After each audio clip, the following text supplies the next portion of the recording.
हम किस तरह जानते हैं? भारतीय इतिहास के पिछले 250 साल का इतिहास लिखने के लिए इतिहासकार कौन से स्रोतों का इस्तेमाल करते हैं? प्रशासन अभिलेख तैयार करता है। अंग्रेजी शासन द्वारा तैयार किए गए सरकारी रिकॉर्ड इतिहासकारों का एक महत्वपूर्ण साधन होते हैं। अंग्रेजों की मान्यता थी कि चीजों को लिखना बहुत महत्वपूर्ण होता है।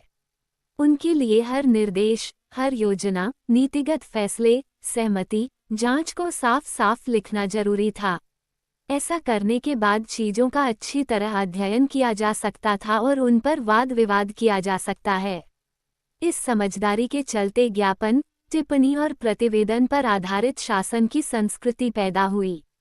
अंग्रेजों को ये भी लगता था कि तमाम अहम दस्तावेजों और पत्रों को संभाल कर रखना जरूरी है। लिहाजा उन्होंने सभी शासकीय संस्थानों में अभिलेख कक्ष भी बनवा दिए। तहसील के दफ्तर, कलेक्टरेट, कमिश्नर के दफ्तर, प्रांतीय सचिवालय, कचहरी सबके अपने रिकॉर्ड रूम होते थे। महत्वपूर्ण दस्तावेजों को बचाकर रखने के लिए अभिलेखागार, आर्काइव और संग्रहालय जैसे संस्थान भी बनाए गए।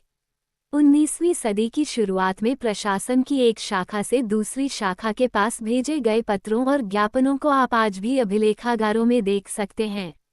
वहां आप जिला अधिकारियों द्वारा तैयार किए गए नोट्स और रिपोर्ट पढ़ सकते हैं या ऊपर बैठे अफसरों द्वारा प्रांतीय अधिकारियों को भेजे गए निर्देश और सुझाव देख सकते हैं।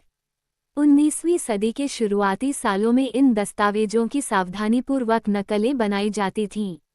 उन्हें खुशनवीसी के माहिर लिखते थे। खुशनवीसी या सुलेखनवीस ऐसे लोग होते हैं जो बहुत सुंदर ढंग से चीजें लिखते हैं।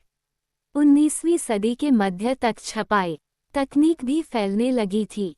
इस तकनीक के सहारे अब प्रत्येक सरकारी विभाग की कार्रवाइयों के दस्तावेजों की कई प्रतियां बनाई जाने लगीं।